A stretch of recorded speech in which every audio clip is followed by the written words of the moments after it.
नमस्कार. समृद्धीच रेसिपी मराठीमध्ये तुम्हा सर्वांचे मनापासून खूप खूप स्वागत आहे. तर आज आपण पाहणार आहोत अतिशय साध्या सोप्या पद्धतीने आणि गावरान पद्धतीने बनवलेली चिवळाची भाजी.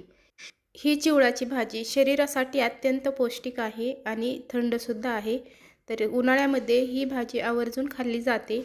तर अशा पद्धतीची भाजीची वेगवेगळी नावं आहेत. चिवळाची भाजी, चिगळाची भाजी, चिवळ आणि घोळाची भाजी, बारीक पानांची भाजी, असे वेगवेगळे नावं ह्या भाजीला वेगवेगळ्या भागामध्ये आहेत. तर इथे मी पाव किलो अशी चिवळाची भाजी घेतलेली आहे. आता ही भाजी स्वच्छ अशी निवडून धुवून 3 ते 4 पाण्यानं धुवून घ्यायची आहे.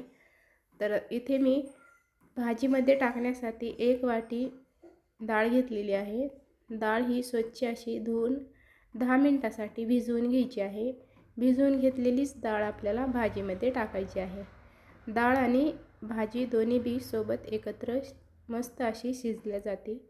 त्यासाठी आता गॅसवरती कढई ठेवलेली आहे. कढई छानपैकी गरम झाली की त्यामध्ये आपल्या आवडीप्रमाणे तेल टाकून घ्यायचं आहे. तर इथे मी 1 पळी तेल टाकलेलं आहे. तेल चांगलं गरम झालं की त्यामध्ये 1 चमचा जिरे टाकायचे आहेत. जिरे चांगले तडतडले की त्यामध्ये 2 कांदे बारीक असे कट करून टाकायचे आहेत. इथे टोमॅटोचा वापर न करता एकदम कांदा आणि लसूण पेस्ट टाकायची आहे, कारण भाजी आंबूस असल्यामुळे टोमॅटो वापरायचं नाही. तर कांदा चांगला सोनेरी रंगावरती मस्त असा परतून घ्यायचा आहे. जेवढा कांदा चांगला परतून घेता तेवढी भाजीला सुद्धा चव छान येते. त्यानंतर आपल्याला त्यामध्ये 1 चमचा लसूण पेस्ट टाकायची आहे. कांद्याची आणि लसणाची मस्त अशी खमंग फोडणी तयार करायची आहे. तर तुम्ही बघू शकता, कांदा आणि लसूण जर जास्त छान असा भाजला की मस्त अशी खमंग तयार फोडणी होते. तर इथे मी 1 चमचा हळद टाकून घेणार आहे. तर अशा पद्धतीने 1 चमचा हळद टाकलेली आहे. त्यानंतर 1.5 चमचा इथे मी लाल तिखट टाकलेलं आहे. तिखट आणि हळद मस्त अशी मिक्स करून घ्यायची आहे. इथे तुम्ही लाल तिखटाच्या ऐवजी हिरवी मिरचीचा सुद्धा वापर करू शकता आणि तिखट तुमच्या आवडीप्रमाणे त्यामध्ये टाकू शकता. तर अशा पद्धतीने आता मस्त अशी भाजी स्वच्छ धुवून घेतलेली त्यामध्ये टाकून घ्यायची आहे. तर बघू शकता, भाजी पण आपल्याला मस्त असं मिक्स करून घ्यायची आहे. छानपैकी भाजी दोन्ही बाजू मस्त अशी आलटून पलटून मिक्स करायची आहे. इथे पाण्याचा कसलाही वापर करायचा नाही, कारण भाजीला जे पाणी सुटतं त्यामध्येच ही मस्तपैकी शिजल्या जाते. त्यानंतर आता आपल्याला त्यामध्ये मसूर डाळ टाकून घ्यायची आहे. मसूर डाळ बी त्यामध्ये मिक्स करून घ्यायची आहे.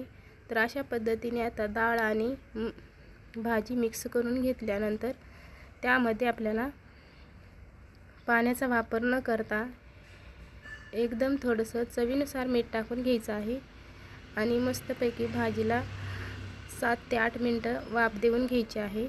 तर अशा पद्धतीने आता मस्त असं भाजी आपली मिक्स झालेली आहे आणि त्याला थोडं पाणीसुद्धा सुटलेलं आहे. भाजीला मीठ टाकून घेतल्यानंतर आपण आता मिक्स करून घेऊया आणि त्यानंतर आपल्याला त्यावरती झाकण ठेवून 7 ते 8 मिनटं वाफवून घेऊया. तर बघू शकता, 8 मिनटानंतर तुम्ही मस्तपैकी आपली भाजी तयार झालेली आहे.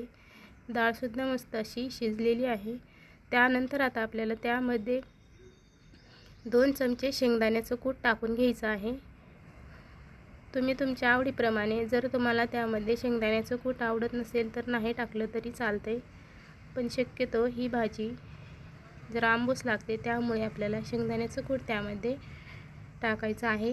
तर अशा पद्धतीने शेंगदाण्याचं कूट टाकून मस्त अशी मिक्स करून घेतलेली आहे. तर अशा पद्धतीने भाजी आपली तयार झालेली आहे.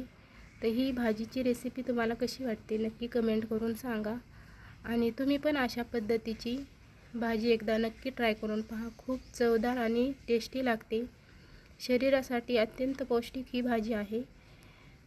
तर अशी भाजी तुम्ही भाकरीसोबत, चपातीसोबत किंवा भातासोबतही खाऊ शकता. एकदम खमंग अशी खायला तर लागते. रेसिपी आवडली तर लाईक, शेअर आणि सबस्क्राईब करायला विसरू नका. पूर्ण व्हिडिओ पाहिल्याबद्दल धन्यवाद. पुन्हा भेटूया अशाच एका छान आणि साध्या सोप्या रेसिपीमध्ये.